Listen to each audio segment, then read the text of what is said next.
Mapagpalang hapon sa ating lahat mga kaibigang spiritual, kagimat spiritual kung tawagin po, no. Ito ngayon ay muli na naman akong nagbalik. No, mga halos isang buwan hindi ako nakapag-upload. Ito po ay mayroon akong ipapakita po sa inyo. Ito po ang kagamitang hindi pagkaraniwan na tinatawag po na kalikasang gawa na nag-iisang Ama na pinakamakapangyarihan sa lahat. Ito po, ipapakita ko po sa inyo ang mga uri na mutya ng kidlat.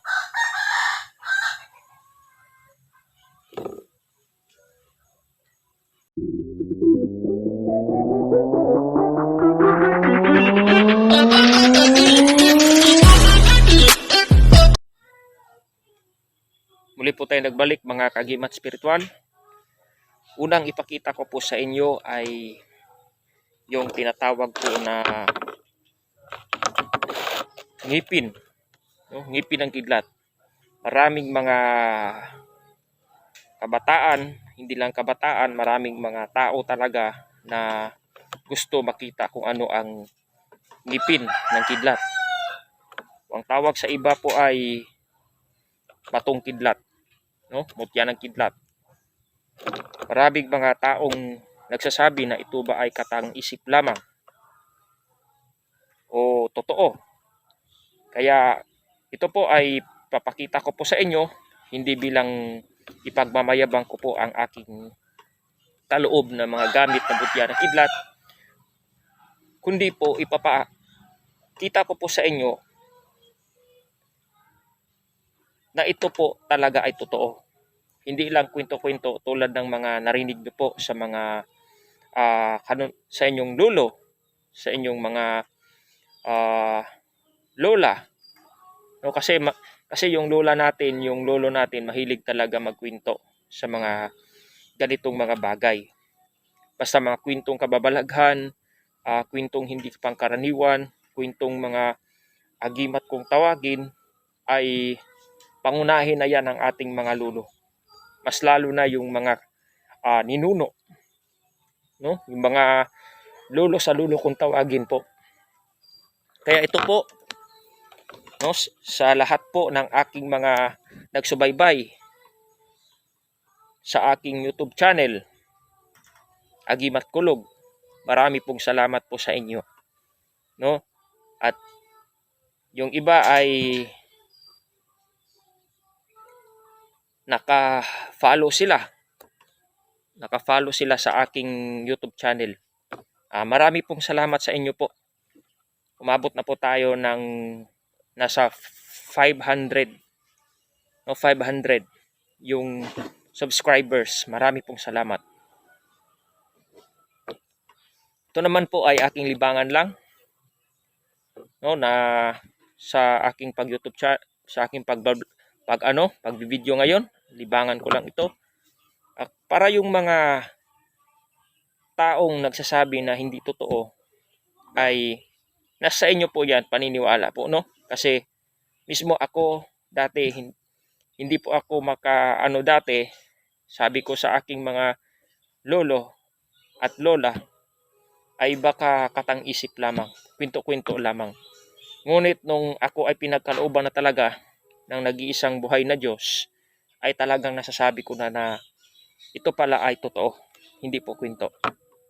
So ito po mga bro, una ay papakita ko sa inyo yung tinatawag po na uri ng ngipin. Ito po ay tinatawag na pangil. Papakita ko po sa inyo ngayon yung tinatawag na pangil. Ganito po yung mga uri ng pangil.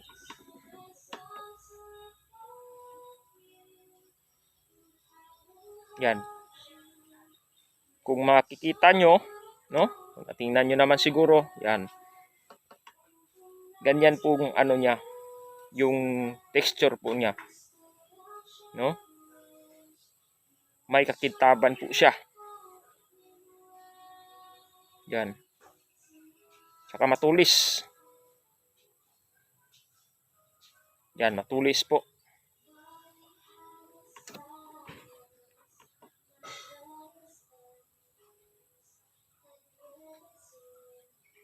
Ito po ay tinatawag na pangil ng kidlat. Klaruhin ko lang po, no? Kasi yung iba po kasi ay mayroon pong mga nagsasabi na pangil ng kidlat, hindi nila alam, yun pala ay isang uri lamang. Oh?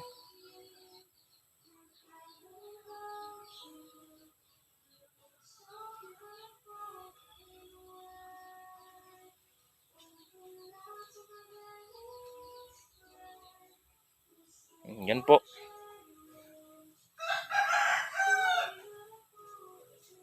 Yan. Ito naman ay tinatawag din na pangil. Isa pang uri ng pangil.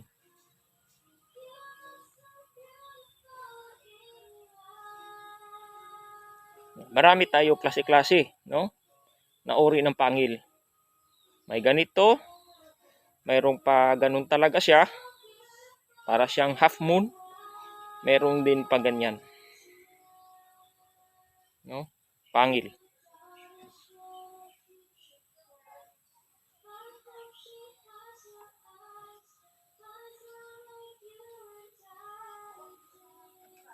At ito din.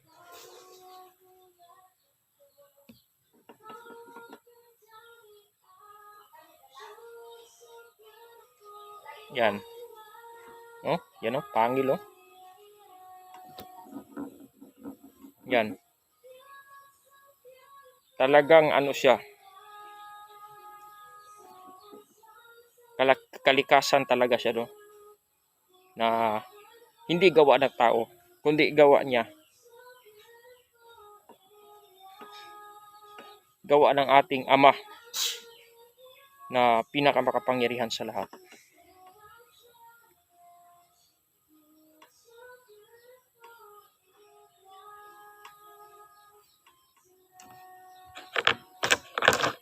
Po. O, yun po ang ating mga uri na pinakita ko po sa inyo. Ulitin ko po, pinakita ko po sa inyo ito, hindi upang ipagmamayabang ko po, kundi papakilala ko po yung kalikasan na gawa po niya. Talagang totoo po yung tinatawag po na batong kidlat o mutya ng kidlat. Ito po ay may mga klase-klaseng mga uri. At kung gusto nyo po na muli nyo akong makita, no? At pwede rin po kayong magtanong sa akin. Babasahin ko po yung comment po ninyo. No, magtanong po kayo sa akin, sasagutin ko po kayo through sa video. Ibig sabihin sa aking YouTube channel po. Maraming salamat po sa inyong pagtangkilik. Ito po si Agimat Kulog ng Mindanao.